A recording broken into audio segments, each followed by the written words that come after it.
નમસ્કાર વિદ્યાર્થી મિત્રો। તો આજે આમ તો આપણું જે પહેલું ચેપ્ટર છે રસાયણ વિજ્ઞાનની કેટલીક પાયાની સંકલ્પનાઓ એ ચાલુ કરવાનું હતું, પણ કેટલાક તમારામાંથી વિદ્યાર્થીઓને એવા મેસેજ આવ્યા છે કે સાહેબ હજુ વેલેન્સીમાં ખબર નથી પડતી। જે રીતે આપણે ચર્ચા કરી હતી કે કાર્બનની વેલેન્સી 4 હોય છે, ક્લિયર છે, પણ 4 કેવી રીતે હોય છે? તો ઘણા બધા વિદ્યાર્થીઓને એવો મેસેજ આવ્યો સાહેબ આમાં હજુ થોડીક ઓછી ખબર પડે છે। તો વિદ્યાર્થી મિત્રો આ છેલ્લો વિડિયો લેક્ચર હું લઈ લઉં છું બેઝિકનો।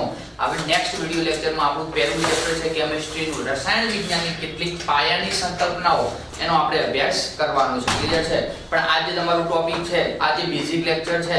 મેં તમને પહેલાય ચર્ચા કરી હતી કેમિસ્ટ્રીના 4 પ્રકાર છે: અકાર્બનિક રસાયણશાસ્ત્ર, કાર્બનિક રસાયણશાસ્ત્ર, ભૌતિક રસાયણશાસ્ત્ર અને છેલ્લું હતું વૈશ્લેષિક રસાયણશાસ્ત્ર, ક્લિયર છે।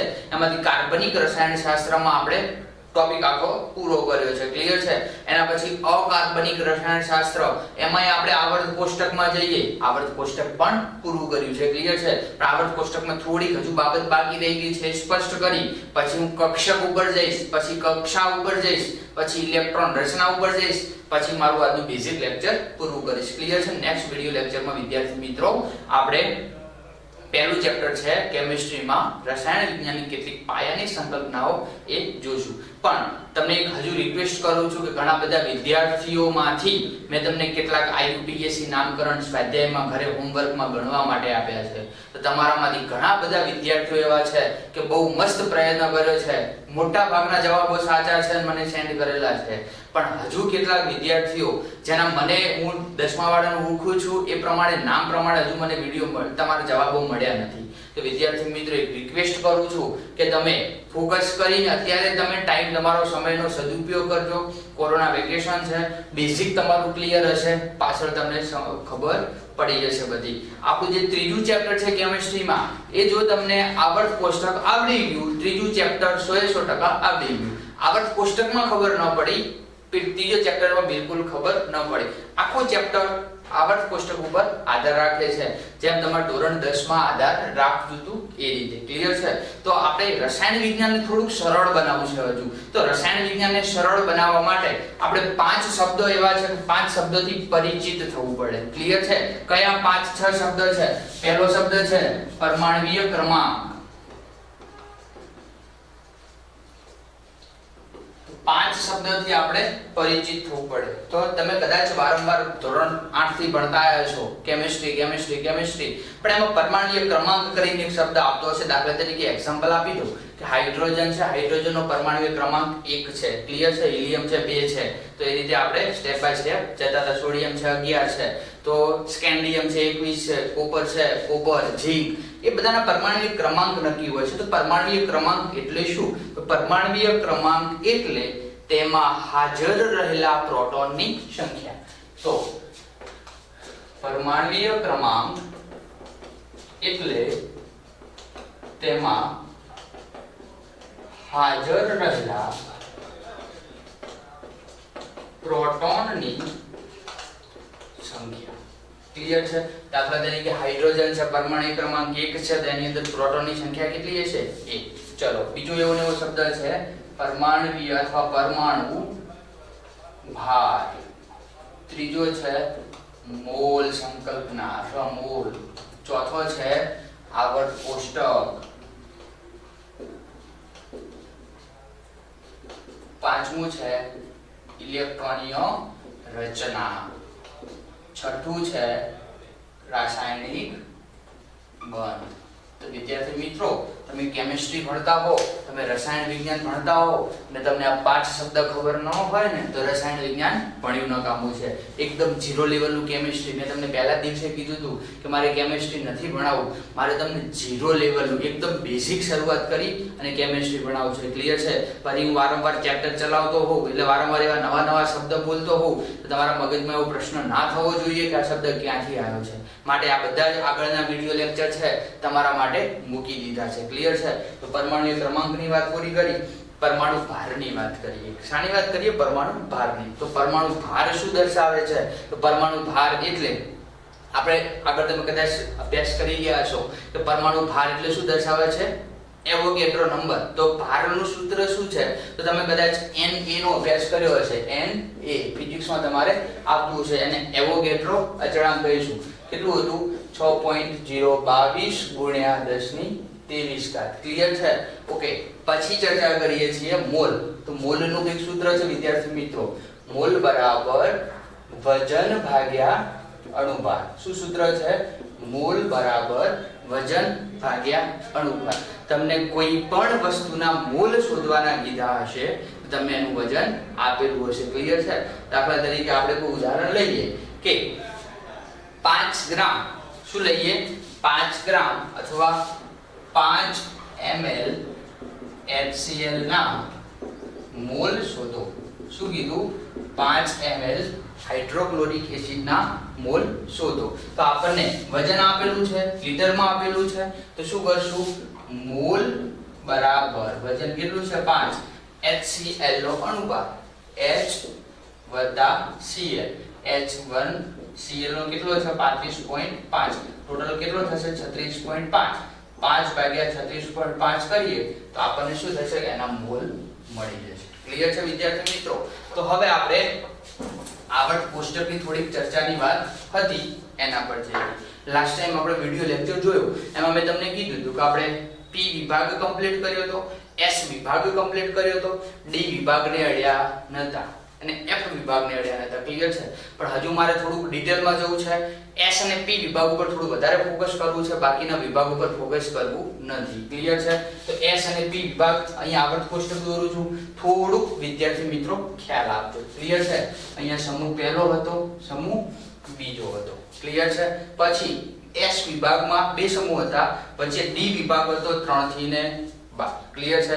પછી 13 થી શરૂઆત આપણે કરતા હતા. 13 14 15 16 17 અને 18. ક્લિયર છે? તો 2 પછી 1 2 3 4 5 અને 6 આ S વિભાગ હતો. વચ્ચે તમારા એટલે 3 થી અને 12 સુધી 10 ખાના હતા. એ 10 ખાના કયો વિભાગ દર્શાવતો હતો? D. ચલો આમાં આપણે પહેલું તત્વ કયું મૂકતા હતા? હાઇડ્રોજન. ક્લિયર છે? આમાં પહેલું તત્વ કયું મૂકતા હતા? હિલિયમ. ક્લિયર છે? પછી આગળ મૂકી દો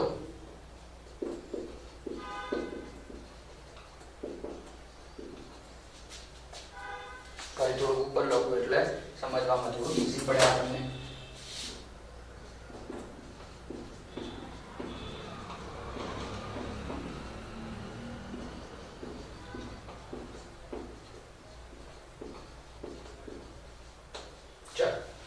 हेलिना के रब से फरियाद लिथियम सोडियम के पोटेशियम रुबिडियम सीजियम फ्रांसियम बेटा मागे कार स्कूटर बा राजी बेरिलियम मैग्नीशियम कैल्शियम स्ट्रोन्सियम बेरियम અને રેડિયમ. ચલો 13 ક્લિયર છે? 13મા વિભાગમાં આપણે શું કહેતા હતા કે પહેલો આવી ગયો પરમાણુ ક્રમાંક, બીજો આવી ગયો, ત્રીજો, ચોથો. તો પાંચમો નંબર આવ્યો હાઇડ્રોજન, હિલિયમ, લિથિયમ, બેરિલિયમ અને બોરોન. શું હતું? બોરોન. પછી કાર્બન, પછી નાઇટ્રોજન, પછી ઓક્સિજન, પછી ફ્લોરિન અને નિયોન. ક્લિયર છે? ઓકે. તો બોરોન પછી શું આવશે? કાર્બન આવશે. તો હવે ટ્રીકો યાદ કરો. શું કહેતા હતા? બી એટલે બેગન વાળી કઈ ટ્રીક હતી? બેગન, આલુ, ગાજર ઇન થેલા. બેગન, આલુ, ગાજર ઇન થેલા. બેગન, આલુ, ગાજર ઇન થેલા. બેગન. B for boron, aluminium, gallium, indium અને થેલિયમ. ફરીવાર કહું છું, બોરોન, એલ્યુમિનિયમ, ગેલિયમ, ઇન્ડિયમ અને થેલિયમ. ક્લિયર છે? પછી કહે શિવજી સુનો પ્રભુ. કહે શિવજી સુનો પ્રભુ. કાર્બન, સિલિકોન, જર્મેનિયમ, ટીન અને લેડ. પછી નાના પાપા અસલમ સબ બીમાર. નાના પાપા અસલમ સબ બીમાર. ક્લિયર છે? નાઇટ્રોજન, ફોસ્ફરસ, આર્સેનેટ, પછી આર્સેનેટ, એન્ટીમની અને બિસ્મથ. ક્લિયર છે? પછી ઓલ્ડ સ્ટાઇલ સે ટી ઓ. શું કીધું? ઓલ્ડ સ્ટાઇલ સે ટી ઓ. પછી ફિર કલ બહાર आई आंटी. થોડુંક ઇન્ટરેસ્ટિંગ અને કોમેડી છે. ફિર કલ બહાર आई आंटी. ફિર એફ એટલે ફ્લોરિન, કલ એટલે ક્લોરિન, બહાર એટલે બ્રોમિન, આઈ એટલે આઈ આયોડિન અને આઈ મીન્સ આંટી એટલે એસ્ટેટિન અથવા એસ્ટેટાઇન. ક્લિયર છે? Helium, neon, argon, krypton, xenon, radon. Clear છે? આવા કેટલાક સમૂહોની આપણે ચર્ચા પૂરી કરી દે. ક્લિયર છે? ઓકે.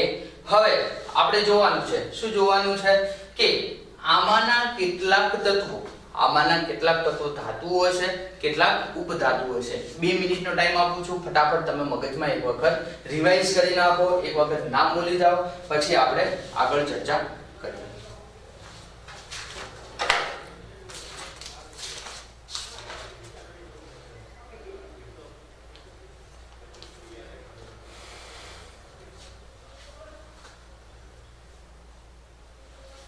ચલો થઈ ગયું. ઓકે, તો હવે ચર્ચા કરવાની છે કે આ આવર્ત કોષ્ટક છે એમાંના કેટલાક ધાતુઓ છે, કેટલાક અધાતુ છે, કેટલાક ઉપધાતુ એટલે કે અર્ધધાતુ છે. ક્લિયર છે? તો આમાંના કેટલાક ધાતુ છે, આમાંના કેટલાક અર્ધધાતુ છે, આમાંના કેટલાક અધાતુ છે. ક્લિયર છે? તો ધાતુઓ કેટલી છે? હવે આ તમને એવું કીધું હોય, પૂછ્યું હોય કે ચલો પોટેશિયમ ધાતુ છે કે અધાતુ છે, તો એક ટ્રીક છે એના માટે કે આપણે કાર્બન થી અથવા બોરોન થી શરૂઆત કરી.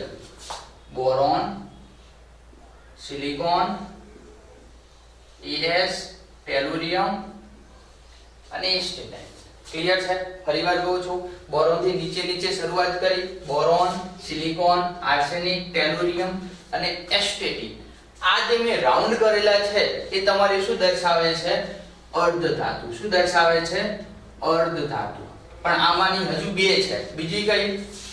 જર્મેનિયમ અને એસ્પિએન્ટિમમ. ક્લિયર છે? આટલી અર્ધધાતુ છે. ક્લિયર છે? તો અર્ધધાતુમાં કઈ આપણે લખવાની છે? B થી શરૂઆત કરી ક્રોસમાં ક્યાં આવે છે? એસ્ટેટિન સુધી, અને નીચેની બે GE અને Sp. તો વિદ્યાર્થી મિત્રો, હવે તમને આટલી જો માહિતી થઈ ગઈ છે અર્ધધાતુ, તો તમને આંખો બંધ કરીને કોઈ તમને ધાતુ વિશે પૂછશે ને તો તમારા મગજમાં ક્લિયર હશે. ઓકે, તો અર્ધધાતુ સિવાયનો ડાબી બાજુનો ભાગ આ તમારી અર્ધધાતુ છે. આટલેથી તમે શું કર્યું છે? ક્રોસ કરી દીધું છે. આટલા પછીના આટલા બધા તત્વો શાના તરીકે વર્તે છે? ધાતુ. તો કઈ બાજુના? ડાબી બાજુ. ફરીવાર બોલું છું, અર્ધધાતુ સાથેના અથવા અર્ધધાતુના જે તત્વો છે એની ડાબી બાજુના બધા કેવા છે? ધાતુઓ છે. અર્ધધાતુ સિવાયના જમણી બાજુના બધા કેવા છે? આ બાજુ કીધું ડાબી બાજુ, આ બાજુ આપણે શું કહીશું? જમણી બાજુ. ક્લિયર છે? તો બધા શાના તરીકે વર્તે છે? અધાતુ તરીકે. આ કેવા હતા? ડાબી બાજુના, એટલે કે આટલેથી શરૂઆત કરીને ડાબી બાજુના બધા, ઉપરના ઓલી બાજુ જમણી બાજુના. તો આ બધી ધાતુઓ છે, આ બધી કેવી હશે? અર્ધધાતુઓ હશે. ક્લિયર છે? આગળ ચર્ચા કરીએ કે ઇલેક્ટ્રોન ધનમય હશે. કેવા હશે ઇલેક્ટ્રોન? ધાતુઓ બધી ઇલેક્ટ્રોન શું હોય છે? ધનમય હોય છે. કેટલું હોય છે ઇલેક્ટ્રોન? ધનમય. અધાતુઓ ઇલેક્ટ્રોન ઋણમય. કેવું હોય છે? ઇલેક્ટ્રોન ઋણમય. ઇલેક્ટ્રોન ધનમયનો મતલબ શું થાય? ઇલેક્ટ્રોનનું શું કરશે? પોઝિટિવ ચાર્જ છે. કયા ચાર્જ પ્રત્યે આકર્ષણ ધરાવશે? નેગેટિવ ચાર્જ પડશે. ક્લિયર છે? ઓકે, અહીંયા ઇલેક્ટ્રોન પોઝિટિવ ચાર્જ છે તો ઇલેક્ટ્રોન ગ્રાહી હશે. શું હશે? ઇલેક્ટ્રોન ગ્રાહી. અહીંયા ઇલેક્ટ્રોન દાતા હશે. કેવા હશે? દાતા હશે. ઇલેક્ટ્રોનનો દાન કરશે. એનો મતલબ શું હશે? તો પોતાની પાસે કેવો ચાર્જ છે? પોઝિટિવ ચાર્જ છે. પોતાની પાસે નેગેટિવ ચાર્જ છે તો પોઝિટિવ ચાર્જ હશે તો બીજાને નેગેટિવ ચાર્જ એટલે કે ઋણ ચાર્જ આપશે. પોતાની પાસે ઋણ ચાર્જ છે. દાખલા તરીકે મારી પાસે 1 કરોડ રૂપિયા છે તો મારી જોડે હશે તો બીજાને ડોનેટ કરીશ, અને મારી જોડે નહીં હોય તો બીજા પાસેથી હું ઉછીના લઈશ. ક્લિયર છે? એ વાળી વાત પતી ગઈ. ક્લિયર છે? થોડીક ચર્ચા હતી આવર્ત કોષ્ટકની. ક્લિયર છે? એની સાથે સાથે મેં તમને એ દિવસે થોડી હિન્ટ આપી હતી કે દાખલા તરીકે મારે થોડીક વેલેન્સીની ચર્ચા કરવી છે. શાની ચર્ચા કરવી છે? વેલેન્સીની. ક્લિયર છે? તો દાખલા તરીકે NaCl હોય. ક્લિયર છે? તો એમાંથી આપણને આયનીકરણ કરતા શું મળશે? Na+Cl, Na+Cl-. તો યાદ રાખજો, મોસ્ટ IMP ટ્રીક લખું છું કે પહેલું જે સમૂહ છે એ બધાની વેલેન્સી કેટલી હશે? 1. કેટલી હશે? 1. બીજો સમૂહ છે એની 2. ત્રીજો સમૂહ છે એની 3. આની 4. ક્લિયર છે? પહેલા સમૂહના બધા તત્વોની સંયોજકતા 1 હશે. બીજા સમૂહના બધા તત્વોની સંયોજકતા 2 હશે, ત્રીજા સમૂહના બધા તત્વોની સંયોજકતા 3 હશે, ચોથા સમૂહના બધા તત્વોની સંયોજકતા 4 હશે, 15મા સમૂહના સોરી ચોથો શબ્દ નહીં વાપરીએ આપણે, 13મો અને 14મો વાપરશું. 15મો સમૂહ ફરીથી આપણે ઉલટું કરવાનું છે. 4 પછી શું આવશે? 3 2 1 3. ક્લિયર છે? થોડું ઉદાહરણ આપીને સમજાઈશ, તમારા મગજમાં થોડું વધારે ક્લિયર થશે. ક્લિયર છે? દાખલા તરીકે k લઈ લો. k એકલો અસ્તિત્વ નથી ધરાવતો. કયા સ્વરૂપે અસ્તિત્વ ધરાવે છે? ઉપર આપણે શું કરીએ? પ્લસ. ક્લિયર છે? તો પ્લસ કર્યું છે તો વેલેન્સી કેટલી છે? 1. તો k + 1 કરો કે ખાલી k પ્લસ કરો? ઓકે છે, એમાં કઈ ફેરફાર થવાનો નથી. દાખલા તરીકે સીઝિયમ હશે Cs, તો ઉપર વેલેન્સી કેટલી હશે? એક જ પ્લસ, એટલે કે +1. દાખલા તરીકે H હશે હાઇડ્રોજન, કયા સ્વરૂપે હશે? H+ સ્વરૂપે. H+2 કરશો ને તો તમારું કેમિસ્ટ્રીમાં જે અણુ બનવાનું સૂત્ર છે કેવું છે? ખોટું હશે. ક્લિયર છે? એ તરીકે દાખલા તરીકે લિથિયમ હોય Li, એ પણ શું હશે? પ્લસ. ક્લિયર છે? હવે આપણે બીજા સમૂહની વાત કરીએ તો બીજા સમૂહમાં કયા તત્વ આવે છે? બીજા સમૂહમાં એક તો આવે છે Be. તો Be ઉપર વેલેન્સી કેટલી હશે? +2. અથવા ચાલો હું થોડું હજુ ડિટેલમાં જઉં. +1 વેલેન્સી હશે, +2 હશે, +3 હશે, +4 હશે, -3 -2 -1. ક્લિયર છે? બેરિલિયમ +2, મેગ્નેશિયમ Mg હોય તો આપણે બધા શું લખીએ? આ તો બધું આપણે કોમન જાણીએ છીએ, ધોરણ 10 માં તમે ભણી ગયા છો. ક્લિયર છે? પછી દાખલા તરીકે કેલ્શિયમ હોય તો એ +2 હશે, સ્ટ્રોન્શિયમ હોય તો પણ +2 હશે. એ રીતે જો 13મા સમૂહમાં આપણે એલ્યુમિનિયમ લઈએ તો એલ્યુમિનિયમ તમે કયા સ્વરૂપે લખો છો? Al+3 સ્વરૂપે. કદાચ પરીક્ષામાં એવો ક્વેશ્ચન પૂછાય છે કે નીચેનામાંથી કોઈ પણ તત્વની સંયોજકતા જણાવો. ગુજરાતી ઇંગ્લિશમાં કહીશું વેલેન્સી જણાવો. તો આપણને આટલું યાદ હોય ને તો વિદ્યાર્થી મિત્રો આખો બંધ કરીને તમે એની વેલેન્સી લખી શકો છો. ક્લિયર છે? ઓકે. પછી આપણે નેગેટિવ આયનની વાત કરીએ, ઋણ આયનની વાત કરીએ તો દાખલા તરીકે 15મો સમૂહ છે, 15મો સમૂહ અને એમાંય નાઇટ્રોજન છે. નાઇટ્રોજન કયા સ્વરૂપે અસ્તિત્વ ધરાવતું છે? N-3 સ્વરૂપે. કયા સ્વરૂપે? N-3 સ્વરૂપે. તો નાઇટ્રોજનની વેલેન્સી કેટલી હશે? -3. ચલો આ એ રીતે હું 17મા સમૂહમાં Cl ની વાત કરું તો ક્લોરીન ઉપર વિદ્યાર્થી મિત્રો કેવો ચાર્જ હશે? માઈનસ ચાર્જ હશે. કેવો ચાર્જ હશે? Minus charge. એકલો માઈનસ કે -2? તો અહીંયા જોઈ લેવાનું -0. ક્લિયર છે? તો હવે આપણે ચર્ચા કરીએ કે મારે કેટલાક સંયોજન બનાવવા છે. તો શું કરીશ? દાખલા તરીકે હું તમને એવું કહું છું કે મારે આવું બનાવવું છે K અને Cl. તો આપણે શું કરવાનું છે? સંયોજન બનાવવા માટે K ઉપર કેવો ચાર્જ છે? ચાર્જ જોવાનું છે. તો વિદ્યાર્થી મિત્રો K ઉપર કેવો ચાર્જ છે? +1. ક્લોરીન જોવાનું છે. ક્લોરીન ઉપર કેવો ચાર્જ છે? -1. ક્લિયર છે? તો ચાર્જ બંનેનો ગુણવાનો છે. આનો એક આની સાથે ગુણવાનો, આનો એક આની સાથે. પ્લસ માઈનસ નથી ગુણવાનો, માત્ર ચાર્જ તમારે ચાર્જને સ્ટેબલ રાખવાનો છે. ક્લિયર છે? પણ જે સંખ્યા છે સંખ્યાને ગુણવાની છે. તો સંયોજન શું બનશે? KCl. ચલો એ રીતે હું તમને કહું Ca + Cl, આ બંને વચ્ચે પ્રક્રિયા કરી તો શું બનશે? CaCl. ના, પ્રક્રિયા ખોટી થશે. તો શું કરવાનું? આવી પ્રક્રિયા બનાવવા માટે આપણે ચાર્જ જોવાનું છે. કેલ્શિયમ. ક્લિયર છે?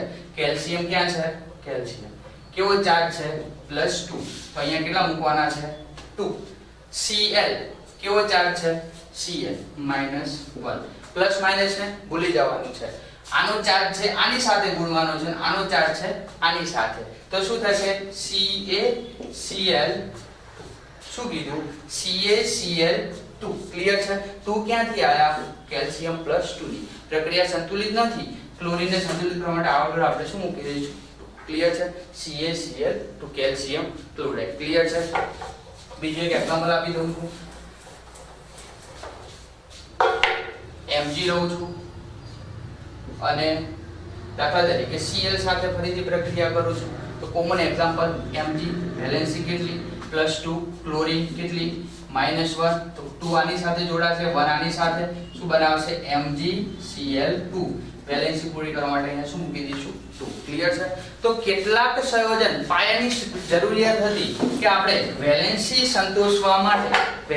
સંતોષવા માટે આવા કેટલાક ઉદાહરણ લેવાના છે અને કેટલાક અણુઓ બનાવવાના છે. ક્લિયર છે? તો તમને કદાચ હવે કોઈ દાખલા તરીકે હું તમને આવું કહું છું. ક્લિયર છે? શું કહું છું? Na4Cl. Na4Cl સાચું છે કે ખોટું? તો જોઈ ખબર પડે ખોટું. કેમ કે પહેલા તો તમે Na લેશો, Na નું વેલેન્સી કેટલી છે? +1. Cl લેશો -1. એકબીજા સાથે પ્રક્રિયા કરશે, શું બનાવશે? NaCl જ બનાવશે. તમે એવું કહેશો કે મારે Na2Cl બનાવવું છે, Na3Cl બનાવવું છે, તો બાબત કેવી થશે? ખોટી હશે. કોણ આવું કહે છે? આવર્ત કોષ્ટક કહે છે. શું કહે છે? કે આવર્ત કોષ્ટકની અંદર આપણે કોઈ પણ અણુ પરમાણુ બનાવવો હોય તો એના આધારે આપણે આ સૂત્ર જે એની સંયોજકતા છે, સંયોજકતાના આધારે બનાવી શકીએ છીએ. ક્લિયર છે? ઓકે વિદ્યાર્થી મિત્રો, હવે થોડીક આપણે ચર્ચા કરીએ ઇલેક્ટ્રોન રચનાની.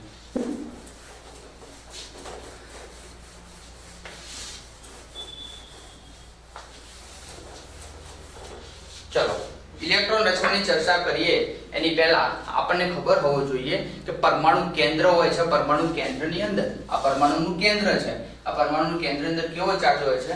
Positive charge. ક્લિયર છે? એની આજુબાજુ આવેલા હોય છે એને આપણે શું કહીએ છીએ? ખ્યાલ છે? શક્તિ સ્તર. શું કહીએ છીએ? શક્તિ સ્તર. ચલો આ બતાવી દઉં છું પરમાણુ કેન્દ્ર. ક્લિયર છે?